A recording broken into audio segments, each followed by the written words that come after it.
Greetings and welcome back. How's everybody doing? Happy Thanksgiving. It's IDP Bets.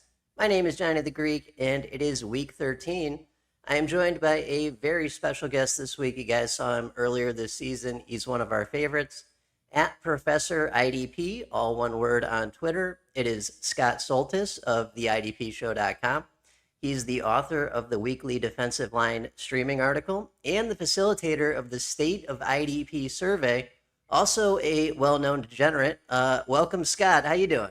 Great to be back. I love being here. I love the degenerate, really deep defensive linemen that are barely rostered in any leagues.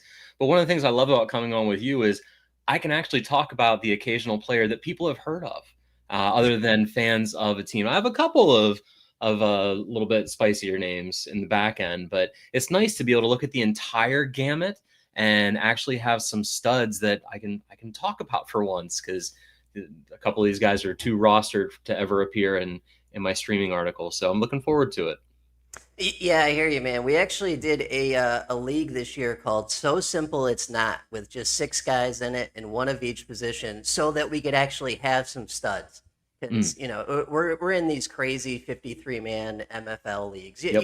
You're in Yep. all those, and it's like we're smoke and mirrors every week. I want to start Jamar Chase one time, please. Alrighty. Before we get into it, just a quick reminder for you guys. These are not even suggestions. We're just discussing the bets we'll be making personally. Set a limit, stick to it. For help with problem gambling, please call 1-800-GAMBLER. Alrighty, we're coming off a great week 12. We went 7-2 last week and a rare 4-0 for me. 3 of the last 4 weeks have been winners, so we are looking good overall. Quick note for everyone. These lines today are mostly from Underdog, but we've seen recently that Underdog and Bet365 are typically putting out these props first, with DraftKings and FanDuel to follow the morning of each game. And the lines and prices are typically identical or close to it. But that's the housekeeping. Let's get on to the bets. Mr. Soltis, take us away. What do you got for your first favorite IDP bet this week? So as usual, I'm sticking to all sack props. I love my sack props. I think I hit on 3 or 4 of them last time, and the other one was super, super close. So a lot of pressure. But when it comes to trying to project sacks, there are really 3 big markers that I look for. I look for an advantageous matchup. So teams that have been giving up a lot of sacks, especially in recent weeks. So not necessarily, we're in week 13. You look season long, offensive lines can change. So really over the past 4 or 5 weeks, what teams have been giving up sacks, what players are due. So I love to look at not only current sack totals, but your pressure to sack ratio to see if you're converting at an unsustainable rate, or if you've been a little bit unlucky and you've been getting there a lot, you just haven't been getting home, because that tends to help to drive your odds a little bit more favorable for wagering. And then the third is I also want to check talent level. So I love using PFF pass rush metrics and even something like pass rush grade to see if you're getting a lot of pressures, but the underlying metrics suggest that that's not even sustainable. So when I look at those 3 markers, the first name that pops up shouldn't be a surprise to anybody, but it's Maxx Crosby. So Maxx Crosby of the Las Vegas Raiders has a great matchup this week. The Chargers are giving up 4.6 sacks per game over their last couple of games. So that's a great spot to be in if you are a Vegas pass rusher. Crosby actually only has 2 sacks in his last 5. So I thought the number might be a little bit better, but it just came out on Underdog as a 0.84x. But still, it's a bet that I'm comfortable with, because I think there's a high likelihood of it hitting, because he does have the advantageous matchup. He is due. So the NFL average this year in terms of pressure to sack ratio is 5.08. So for every 5 pressures, you tend to get a sack. Crosby, despite his talent level, is at 6.8. So he's a full 1.8 pressures per sack behind the average, when usually he's on the other end of things. So he's a little bit due with 41 pressures, 6 sacks, only 2 over the last 5 games. and he's the 19th highest rated pass rusher from a PFF pass rush grade. So shouldn't be a surprise to anyone. Maxx Crosby is a good pass rusher.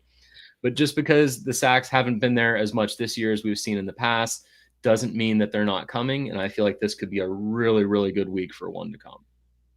Yeah. I was a little hesitant picking up, playing Herbert this week just after what happened in Jacksonville a couple weeks ago before the bye for them. He was running for his life the Mm-hmm. entire game, and they even pulled him super early and sat everyone and just mailed it in. He was getting clobbered. So yeah, I think this has got a good shot for sure. Yeah, I remember seeing Trey Lance in the box score, and I didn't see any of that game. And I was like, Trey Lance is getting snaps. That's wild.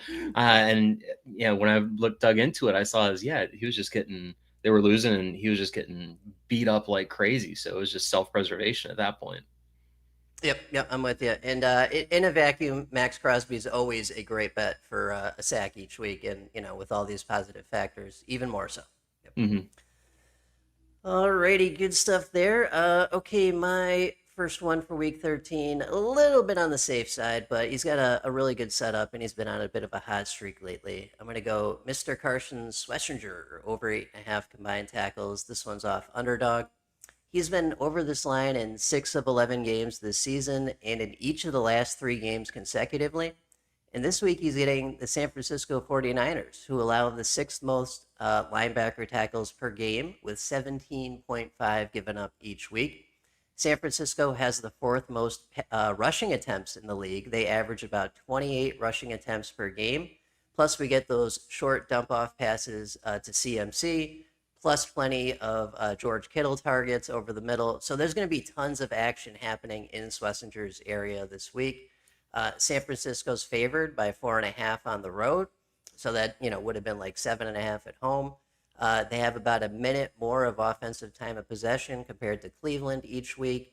Shedeur Sanders may have been an upgrade for Cleveland last week, and he was, but, not that much of an upgrade. I would think that San Francisco dominates this one in a lower scoring defensive battle where they win the time of possession battle and salt the clock away late. And all of that lines up great for Schlesinger this week. And that's not a huge line for him, especially with the hot streak he's been on. Thoughts on Mr. Schlesinger this week? Yeah, we've talked about this before. I also love that it's a combined total. So, there's assists, unlike in fantasy where assists only count for half as much as solos in a lot of scoring settings. The fact that, as long as he even racks up some assists, he'll be fine. And you're right. If this ends up getting out of hand, then it'll be CMC and Brian Robinson just running the ball like crazy, which Schlesinger will be in a good position for. To that point, they love throwing to Kittle. They love throwing to CMC. Lots of great opportunities for linebackers to get tackles, and Schlesinger is clearly the more talented of the two there with Devin Bush in Cleveland. Although Bush has been a good sneaky fantasy play a lot of the season, but I like this a lot. Schlesinger, he's got to be one of the front runners for Rookie of the Year, much to Mike's pleasure, because I know Mike is if not the founding, he's probably the current president of the Carson Schwesinger fan club. So, I follow you for cornerback advice, and when someone like Mike Woolard is so high on a linebacker, even though I know he's also a Browns fan, it's hard not to like this guy and expect good things from him. Yeah, and shout out Mike. He put the defensive rookie of the year idea, him and Adam, in our heads way at the beginning of the season when it was plus 3,000. It's minus 240 right now. Jeez. So if you got in when we did it plus 3,000, things are looking good. Knock on wood. Alrighty, good stuff there. Okay, what are you thinking for number 2 this week? Oop. So another familiar name, it's Josh Hines Allen from Jacksonville. Again, checks all 3 boxes, just like Crosby. Great matchup with the Jaguars playing Tennessee. Tennessee, over the course of the season, has allowed the most sacks over the past several games. They're in the top 5, so they've righted the ship a little bit, but still not too much, because they're averaging 3.6 sacks per game allowed over their last few. Hines Allen is beyond due. Like, I really expected this line was going to be better. The last I checked, it was 0.88x on Underdog for over half a sack. He has 60 pressures and only 5 sacks this season. So he is getting there. He is doing the work. That ratio of 12 pressures to 1 sack is more than double the league average among all players who have at least 5 sacks. So Hines Allen is beyond due for a huge game. This is an advantageous matchup with Cam Ward and the Tennessee Titans. His pass rush grade is just behind Maxx Crosby, so he's 20th in the NFL among defensive linemen for pass rush grade at a nice 79, which is a really, really solid grade. So again, checks all 3 boxes, and I'd really like him to pick up a sack this weekend.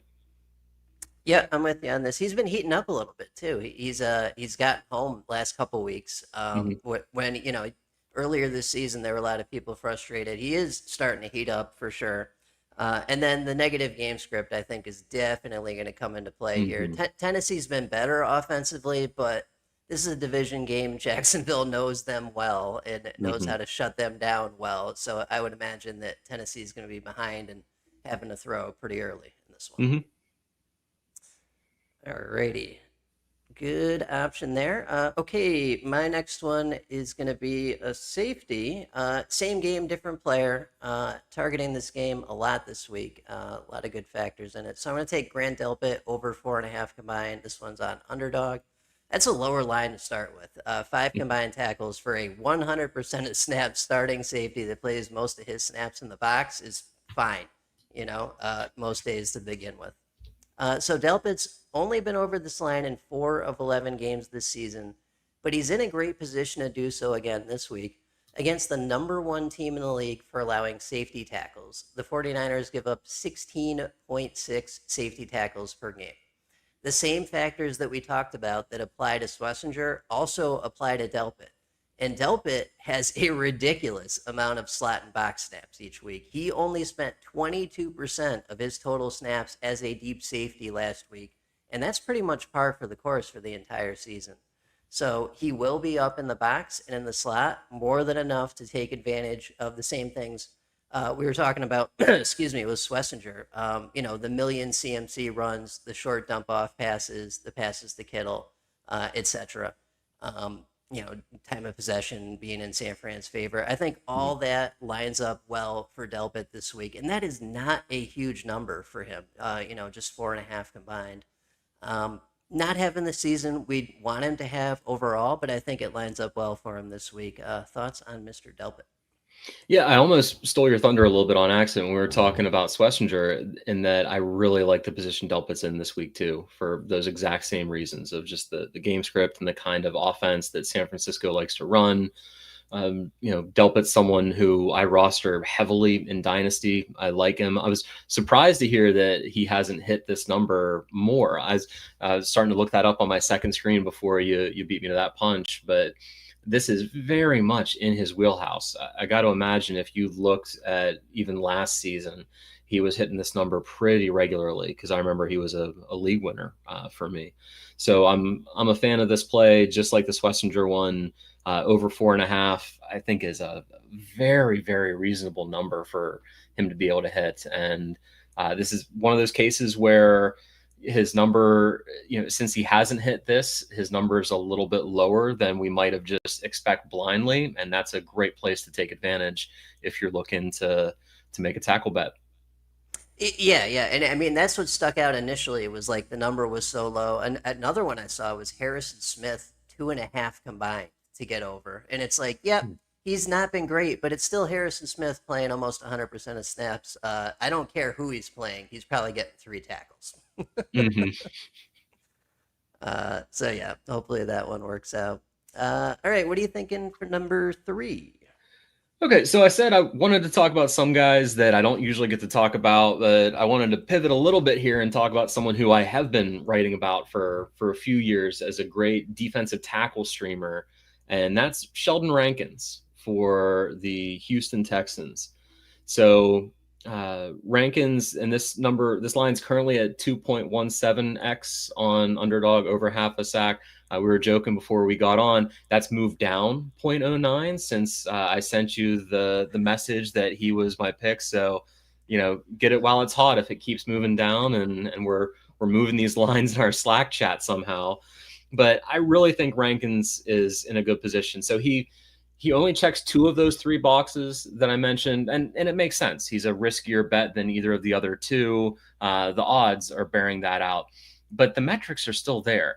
The Colts have allowed 4 sacks per game over their last few games, as you know, they haven't looked like the world beaters that they were in the first part of the season. And you know, part of it is Jones getting pressured, and you know, I think Rankins is in a good position to benefit from that. He has 25 pressures and only 1 sack this season. So again, someone who is generating pressures. His PFF grade is the only thing that's a little bit of a knock, but at 66.9, that's still 60th best out of 120. So it's middle of the field. He's not a bad pass rusher. He's not generating these pressures out of luck or because he has 2 great edges to force the quarterbacks into the middle where he can luck out and be. He does have that thing, but he's also a pretty talented pass rusher in his own right. So the fact that they're giving up 4 sacks per game, the fact that he has these 25 pressures, you know, which isn't an amazing number when we're talking about Hines Allen having 60 of them, but 25 pressures and only 1 sack, you know, he's another guy who is due. And a lot of, you know, the sack props are tricky because it's one play. And when I have a guy who is in a position where I feel like he's a little bit less likely than Hines Allen or Crosby to get a sack, but I wouldn't say he's a third as likely as they are to get a sack. So I love seeing this number of, you know, like I said, it's 2.17 now, and we'll see when this is done if it comes down some more. But it's just, to me, it's a great pairing. If I'll probably end up doing a parlay with some of the safer sack props with Crosby and Hines Allen, and then adding this one in and just doing sort of 2 and 2 and a 3, kind of like in horse racing. You know, you box everything to get all the possible options. And this is the one that really is the escalator for if you want to do something like that. And again, I think it's plausible. The worst part about him is the pass rush grade, and it's still a middle of the road pass rush grade. So it's not an alarm bell. It's not anything that made me second guess him. So Sheldon Rankins, guy, again, I've been writing about for years across multiple teams, and I think this could well be the week that he picks up his 2nd sack of the season. Nice. Yep, I'm with you on that, and I love what you said about the boxing. So parlay round robin. That's something a lot of people haven't messed with, but is great because you can, exactly like you said, take some safer sack picks or touchdown picks or whatever, and mix them with some unsafe stuff and really boost the price, but have it be its own little bet each way. So you're not, you know, with the regular parlay, one thing goes wrong, you're toast. It's over. Mm-hmm. Parlay round robin, or the what do they call it, an underdog, when you can put them together like that? I'm not sure. Yeah, Like I but said, I'm in Kentucky, so I think in horse racing terms, I just know, you know, you box the trifecta, and you know, it doesn't matter who's win, place, or show, as long as you got the 3 right horses, you hit it, and there you go. And again, I'm a Kentucky transplant, so I might have even done that wrong. How I just described that, but I don't know. I don't know what it's called on Underdog, but I like doing it. I did it last time I was here with you in terms of having some of those combinations. And yeah, the round robin is definitely a way to go whenever you think something is a little bit spicier, but you have some things that are a little bit tamer on the plate as well. Yep, absolutely. Alrighty, good stuff there. Okay, so next one for me is gonna be Amani Hooker. And this probably should have been my bonus. This is a little spicy, but I think he's in a good setup, right? So Amani Hooker over 6.5 combined tackles. This is off of Underdog. He's been over this line in just 3 of 11 games this season, but he's on a bit of a hot streak. He's done this in 2 of the last 3 weeks. This week he's getting a Jacksonville team that allows the 2nd most safety tackles per game at 15.9 given up each week. Jacksonville is within the top third of the league for points per game offensively. They're a top 10 rushing offense. They were a top 10 passing offense before the slew of injuries, Brian Thomas, Travis Hunter, etc. But they traded for Jacoby Myers, promoted Parker Washington. Both of those guys have been solid. And then with the return of Brenton Strange and Brian Thomas practicing this week, their offense is looking good, once more. So I don't think we need to worry about offensive production for Jacksonville in this one. Hooker only played about half of his snaps as deep safety last week, and he is a full-time 100% of snap safety.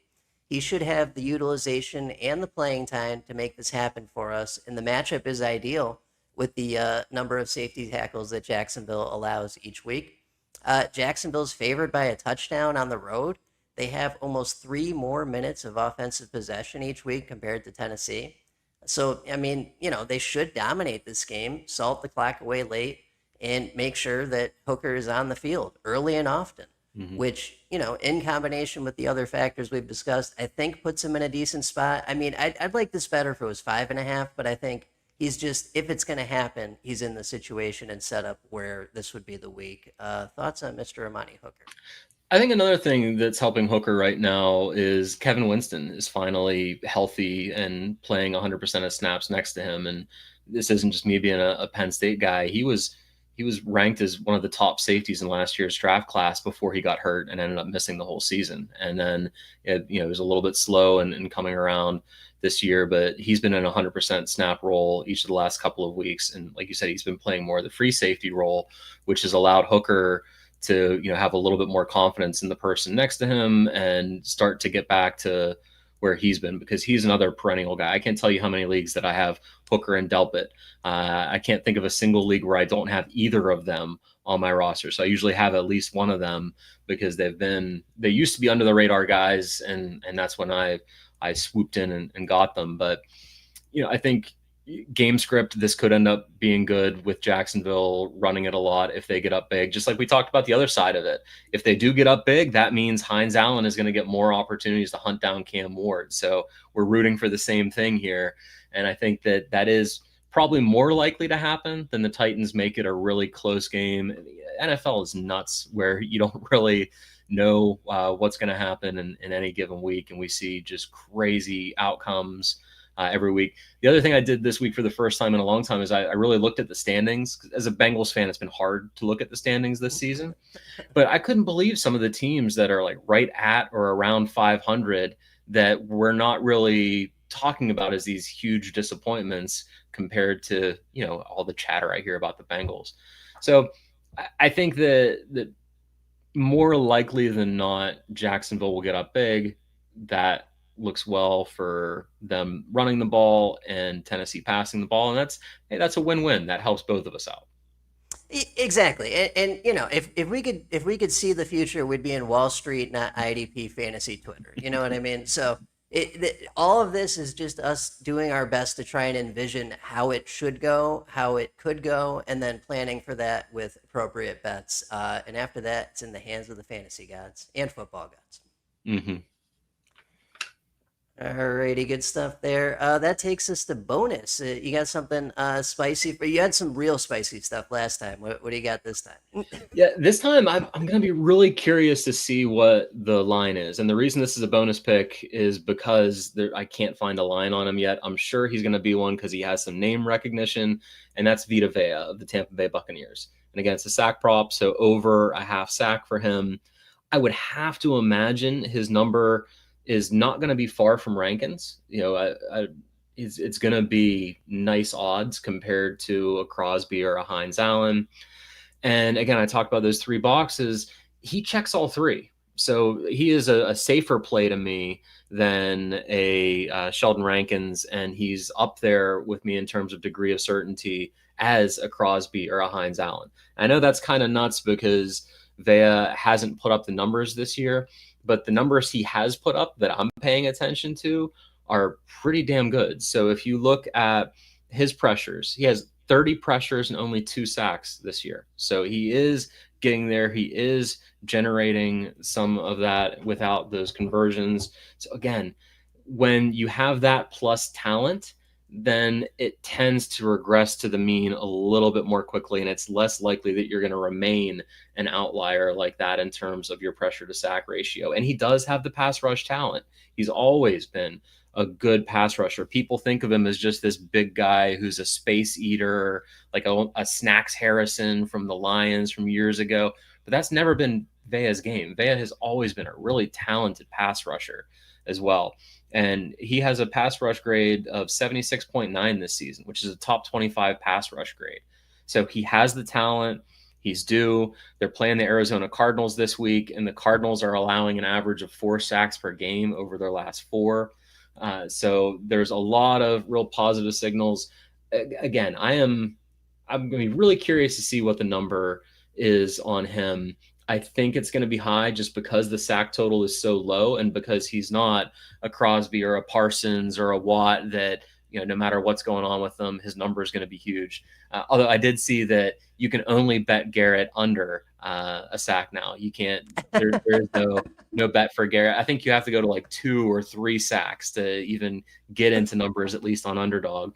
So I was happy to see that you could bet Crosby and Hines Allen, but Vita Vea, he's disappointed a little bit in terms of the stat sheet, but again, he is too talented and has too good of he's too talented for it to persist throughout the season, and he has too good of a matchup this week for this not to warrant really strong consideration for being the week where things change.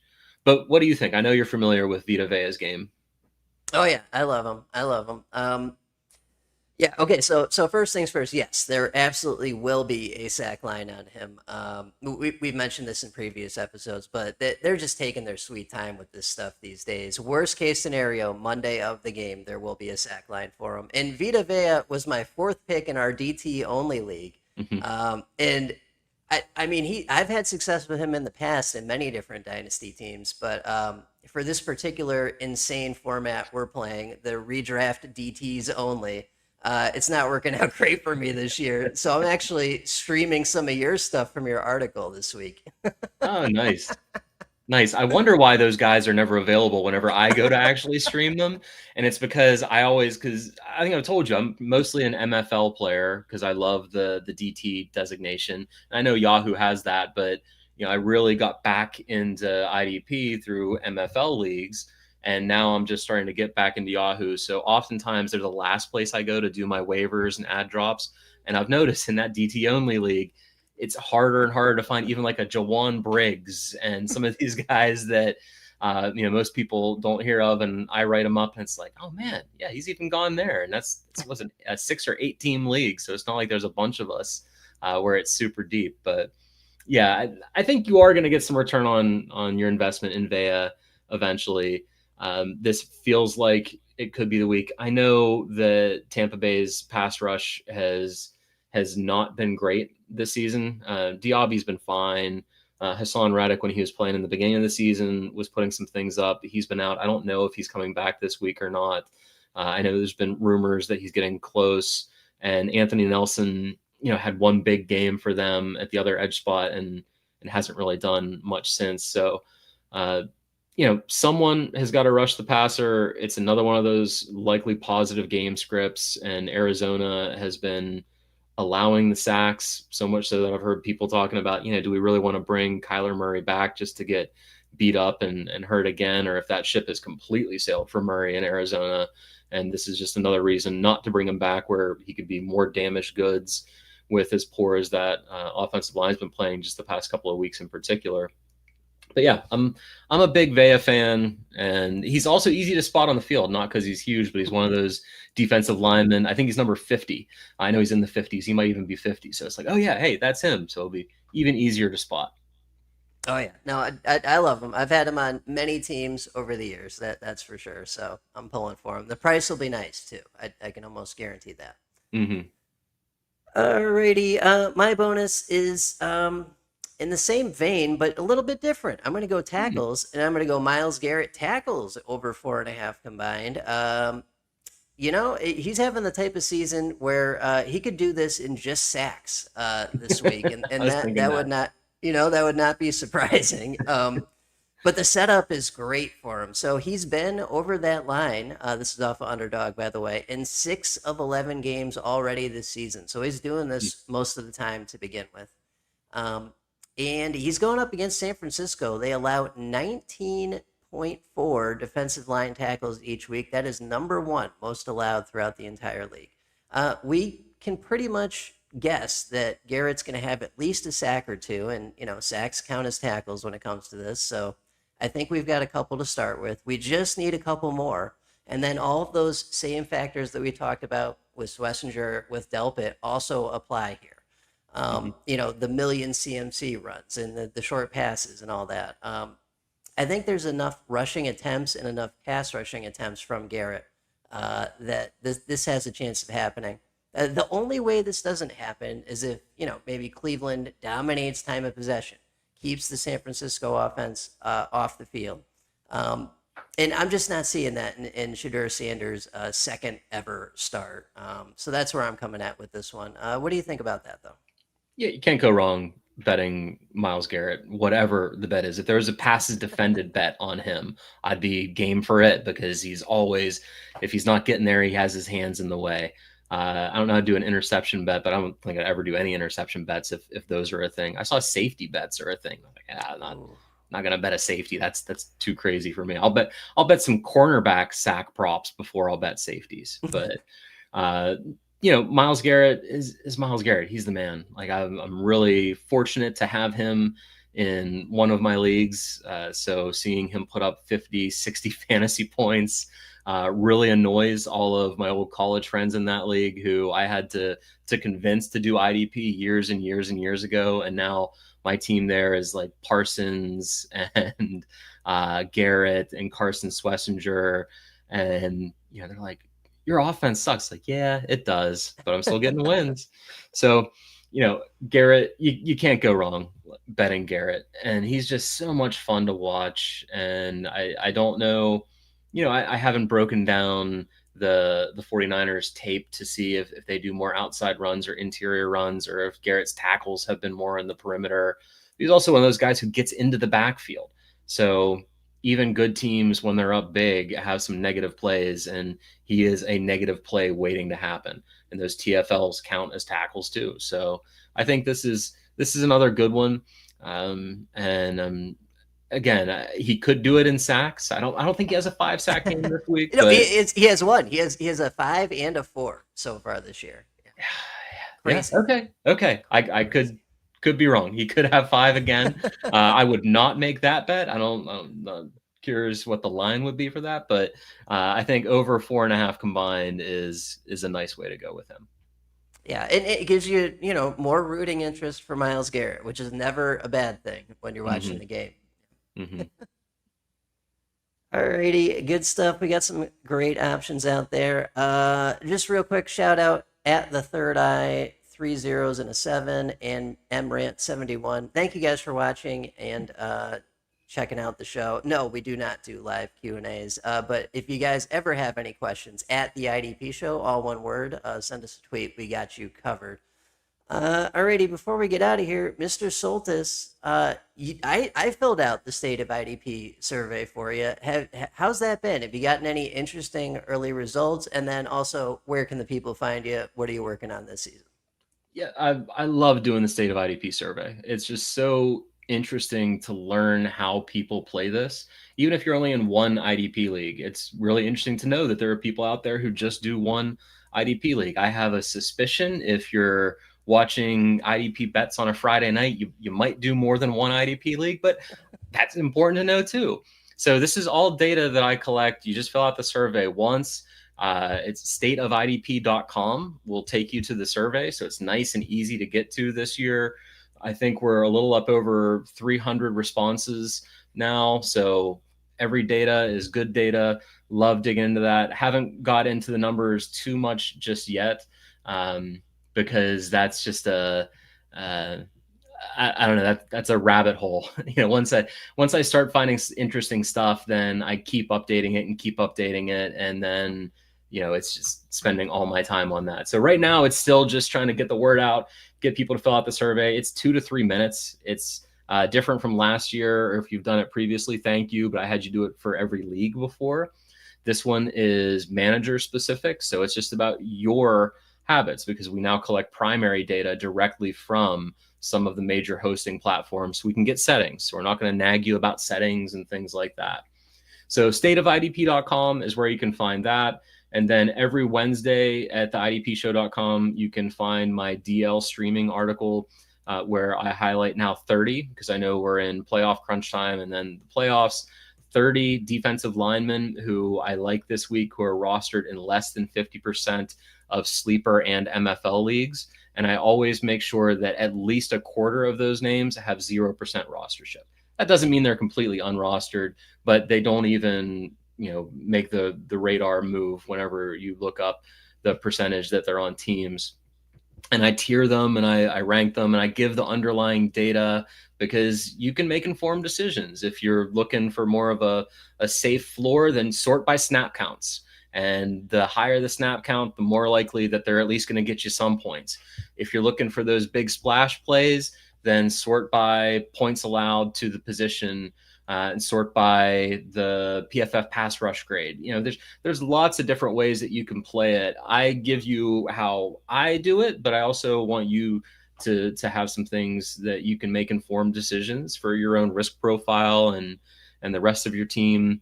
And one of the really fun things that I've been doing this year is comparing the results of streaming against the results of drafting studs and then holding them. So using the top 20 Fantasy Pros ECR going into the season. And as you'd imagine, the studs are outperforming the streamers. But I also mentioned that I tier them. And so I've made 38 calls that are tier 1 streamers. And those tier 1 streamers are on average scoring higher on a week-to-week basis than the studs in the ECR preseason. And they have more safe games of 10 points or more. They're behind in terms of boom games. Thank you, Myles Garret, for that. But it's just I could talk about this stuff for days and days and days. I just love getting into that data and being transparent about where I'm successful, where I'm failing. I learned that from watching you. I've always loved that you report out on the cornerback corner the success rates and where things are going really well and where they're just going well, because it seems like things are always going well for your CB streaming. But not last week. 66% last week. That's a bad week. Hey, 2 out of 3 ain't bad. But yeah, stateofidp.com for the IDP survey, the idpshow.com on Wednesdays for my DL streaming article. That's all my stuff. Yeah, and it is such a valuable article too, because there is, between the injuries, the buys, the shenanigans, the suspensions, all of it, you are going to need streamers. You are going to need guys to fill weeks due to unexpected circumstances. And there's nothing like your league mates in the chat being like, who is Adetomwima Adebayore DT Indianapolis Colts? And how did he just beat me? I didn't even know that guy was alive, but I picked him up because of your article, and I'm playing him this week. Yeah, and one just last quick thing that I'll mention that I love about the article for this time of year is if you're one of those teams where you think you might be a contender, but you're not entirely sure, it is a really fun strategy that if you have some studs, to trade them for future picks and pivot to streaming.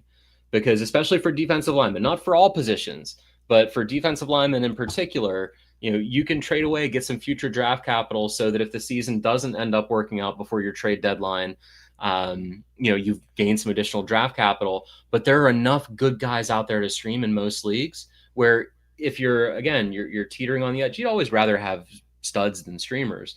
But if you're teetering on the edge, acquire some draft capital, pick up some streamers, play them instead. Should be a marginal points difference that can still get you into the playoffs and have you walk away with more draft capital. So I found myself doing that in some of my leagues where, I could see it going either way in these last couple of weeks, because I know a lot of trade deadlines were yesterday and a lot are next Thursday. So something else to consider using the article for is a playbook for trading away some of your high name recognition defensive linemen for some decent picks.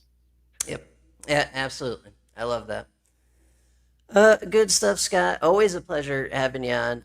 We could do this for another hour easily, but don't want to get yelled at. So Appreciate you as always, my man.